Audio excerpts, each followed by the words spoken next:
এই নাও তোমার চা। সকাল সকাল চা না খেলে তো তোমার আবার দিন শুরু হয় না।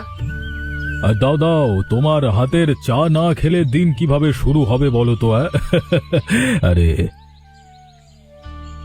হয়েছে, বুঝতে পেরেছি। বুড়ো বয়সে আর ঢং করতে হবে না।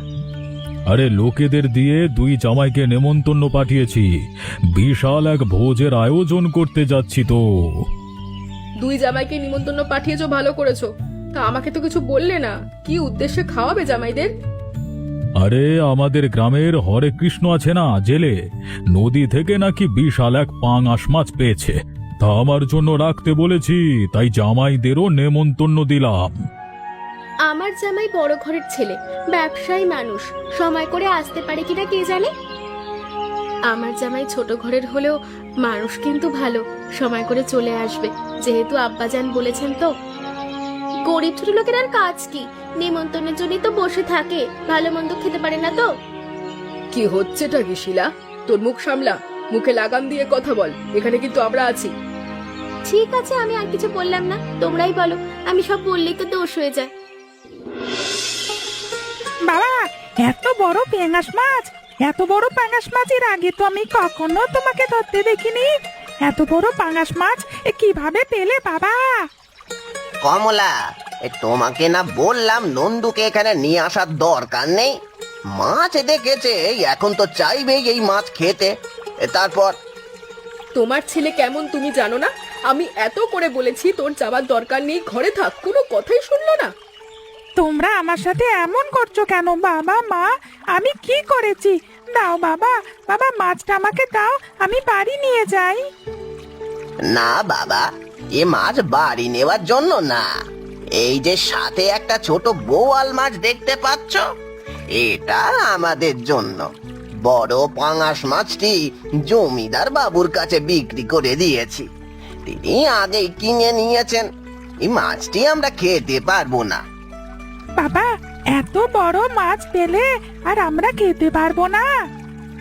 এই বড় মাছটি জমিদার বাবু কিনে নিয়েছেন বাবা, অনেক পয়সা দিয়েছেন। সেই পয়সা দিয়ে বাবা তোর জন্য অনেক কিছু কিনে দেবে। জেদ করিস না বাপ আমার। আচ্ছা ঠিক আছে, সে পয়সা দিয়ে তুমি যদি আমার জন্য একটা খেলনা গাড়ি কিনে দাও, তাহলে আমি কিচ্ছু বলবো না। ঠিক আছে বাবা, দেব দেব। কমলা, এই যে বোয়াল মাছটি, এটা নাও, এটা নিয়ে বাড়িতে যাও দেখি। তুমি কোথায় যাবে? জমিদার বাবুর বাড়ির দিকে নাকি? সেখানেই যেতে হবে। মাছটি সেখানে পৌঁছে দিয়ে তারপর বাড়ি ফিরবো। বড় জামাই আসতেই ঘরটা কেমন আলোকিত হয়ে গেছে। কতদিন পর আসলে। কেমন আছো বাবা তুমি বলো? বাড়ির সবাই কেমন আছে তোমার? বাবা, শুধু তোমার বড় জামাই আসেনি, ছোট জামাইও তো এসেছে, তার সংবাদটাও নাও। আরে না না, আমার সংবাদ নিতে হবে না, আমার বাড়ির সবাই ভালো আছেন এবং শ্বশুর মশাইকে প্রণাম দিয়েছেন আর কি। আরে হয়েছে, সবটাই বুঝতে পেরেছি। তুমি একটু থামো, বড় জামাইকে একটু কথা বলতে দাও তো। আমি আর কি বলবো বাবা, আপনি নেমন্তন্ন দিয়েছেন, না আসলে বিয়াদবি হয়, সেই জন্য এসেছি। বাধ্য হয়ে, না হলে তো আসতামই না। একদিনের জন্য আসলেও আমার ওদিকে লক্ষাধিক টাকার ক্ষতি হয়ে যায়, বুঝতেই তো পাচ্ছেন কত বড় ব্যবসা আমার, তাই না? সবটাই বুঝতে পারি, তুমি না আসলে ভালো লাগে না বাবা। এসেছো, ভালো করেছো, আমি খুশি হয়েছি। সবাই তো আর সবার কদর বুঝতে পারে না, কেউ লক্ষ টাকা ক্ষতি করে আসে, কেউ দুবেলা খেতে আসে। বর্দি, তুমি কি আমাদের কিছু বললে? এত কথা কিসের? এখানে যে যার ঘরে যাও, বিশ্রাম নাও, খাবার টেবিলে কথা হবে। আরে দাদাও, বড় পাঙাশ মাছের মাথাটা আমার বড় জামাই বিক্রমকে দাও তো। এ কি আপনি কি বলছেন? দুজনেই তো আপনার জামাই। এক জামাইকে বড় মাথা দেব, অন্য জামাইকে কি দেব? মাছের মাথাটা তো দুভাগ করা উচিত ছিল, না হলে আপনার দুটি মাছ কিনে আনা উচিত ছিল। আমি যেটা বলেছি সেটা করো। ছোট জামাই কখনো এমনিতেও এত বড় মাছের মাথা খায়নি, এটা তার যোগ্য না। বড় লোকেদের জন্যই সংরক্ষিত করা। এটা তুমি কেমন কথা বলছো? আমার জামাইকে অপমান করছো বাবা। ছোট লোকদের মান অপমান বলতে কিছু আছে নাকি রে? এসেছেই তো মান অপমান নিয়ে। দুজন আপনার মেয়ের জামাই, আপনি কিন্তু পক্ষপাতিত্ব করছেন। আমার মাছের মাথার দরকার নেই, এমনিতেও পছন্দ করি না। যাকে ইচ্ছা দিন, আমার সমস্যা নেই। আমার জামাইকে অপমান করার জন্য ডেকেছো, সেটা তো বললেই পারতে, আমি নিষেধ করতাম আসতে। এ কি ছোট বাবু, আপনি এখানে বসে আছেন কেন? আমি তো ভাবছি আপনাদের বাড়ির দিকেই যাব। এ কি হরেকৃষ্ণদা, তুমি আমাকে বাবু বলে ডাকছো কেন? আমি তো তোমার থেকে বয়সে ছোট হই। যাই হোক না কেন, তাতে কি? আপনি জমিদার বাবুর বাড়ির জামাই, অবশ্যই আপনাকে বাবু বলে ডাকবো। আমি জমিদার বাড়ির জামাই হলেও আমিও তোমার মতো সাধারণ মানুষ, আমাকে বাবু বলে ডাকতে হবে না। অন্য কারোর সাথে তো কথাও বলা যায় না। আপনি ভালো মানুষ, সেই জন্যই কথা বলতে আসি। আপনি দুপুর বেলায় এখানে বসে আছেন কেন? কি হয়েছে বলুন তো? গরিব হয়ে কেন যে বড়লোক বাড়িতে বিয়ে করলাম, নিত্য অপমানিত হতে হয়। দুপুরের খাবার পেট থেকে আর নামলো না। আর কিছুই বলতে হবে না আপনাকে, আমি সবটাই বুঝতে পেরেছি। আপনি এক্ষুনি আমার সাথে আমার বাড়িতে চলুন, বোয়াল মাছ রেঁধেছে, খাবেন। না না, সেটা কি করে হয়? বলছি তো, আপনার কোনো কথাই আমি শুনবো না। আপনি এক্ষুনি আমার সাথে চলুন, তাড়াতাড়ি।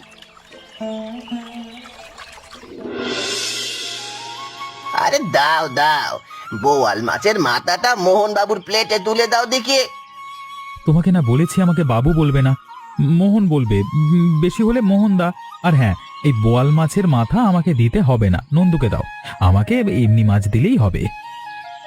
কি হলো গিন্নি, তুমি বসে আছো কেন? এই তাড়াতাড়ি মাথাটা উঠিয়ে দাও। তার নিষেধ শুনছো কেন?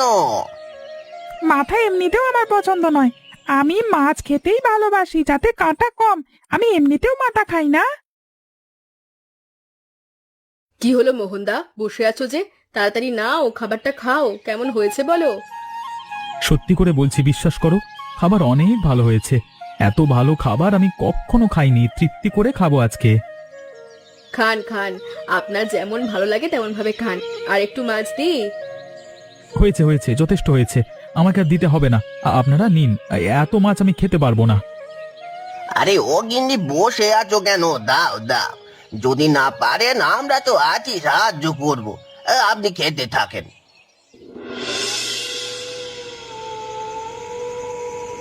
আমার শরীরটা ভালো লাগছে না, আমাকে একটু ধরে শোয়াও তো গিন্নি।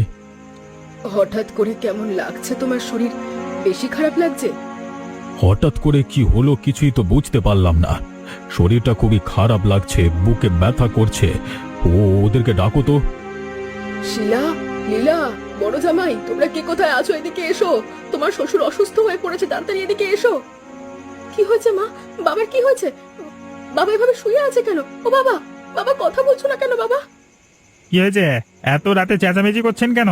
আপনাদের জন্য তো শান্তিতে ঘুমাতে পারছি না। তোমার শ্বশুর অসুস্থ হয়ে পড়েছে, ডাক্তার ডাকো, তিনি জ্ঞান হারিয়ে ফেলেছেন।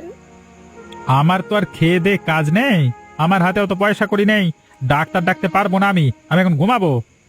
জামাই বাবু, আপনি তো কেমন কথা বলছেন? বাবা অসুস্থ হয়েছে, আপনি ডাক্তার ডাকবেন না? আপনি কিনা টাকা পয়সা চিন্তা করছেন? ছি ছি ছি ছি।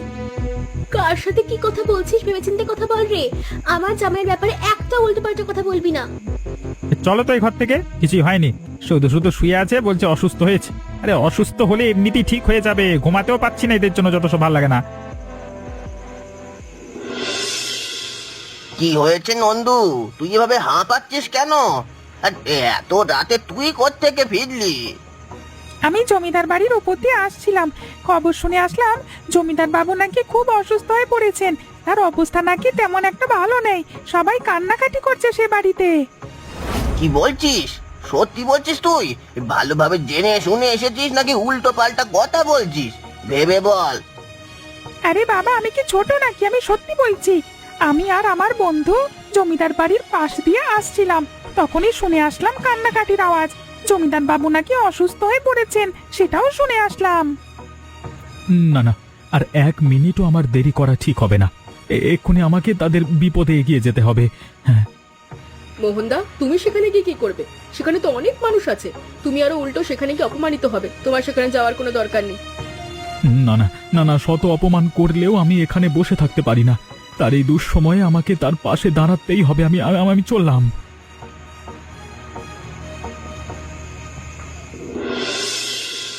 কি করবো মা, আমি তো কিছু বুঝতে পারছি না। জামাইবাবু যে মুখ ফিরিয়ে চলে গেল, রাত অনেক হতে চললো। বাবার অবস্থা তো ক্ষণে ক্ষণে খারাপ হয়ে আসছে গো। কি করবো মা, আমি তো কিছু বুঝতে পারছি না। বড় মেয়েটার যে এত অধঃপতন হবে সেটা আমি কখনো ভাবিনি। বাবার এই অবস্থা দেখেও কি করে পারলো নিজের ঘরে গিয়ে ঘুমোতে। ওসব ছাড়ো, বাবার জন্য কি করবো সেটা বলো। আপনারা এখন চিন্তা করবেন না। আমি থাকতে শ্বশুর আব্বাজানের কিছুই হতে দেব না। আপনারা কোনো চিন্তা করবেন না, আমি চলে এসেছি। মোহন বাবা, তুমি এসেছো? এত অপমান সহ্য করার পরেও তুমি এসেছো? ওসব কথা পরে হবে, ওসব কথা এখন বাদ দিন। রাত অনেক হয়েছে, গ্রামে গাড়ি পাওয়া যাবে না। নিজেদের সেবা যত্ন করে তাকে বাঁচাতে হবে। দেখো বাবার কি যেন হয়েছে, কোনো কথা বলছে না, জ্ঞান হারিয়ে ফেলেছে। গাটা একেবারে জ্বরে পুড়ে যাচ্ছে। তুমি কোনো চিন্তা করো না। তুমি এক কাজ করো, এখনই গিয়ে এক বালতি জল নিয়ে আসো। যেভাবেই হোক আগে বাবার শরীরের তাপমাত্রা কমাতে হবে। শরীরে অতিরিক্ত তাপমাত্রা থাকলে খুবই ক্ষতি হয়, মানুষও মারা যেতে পারে।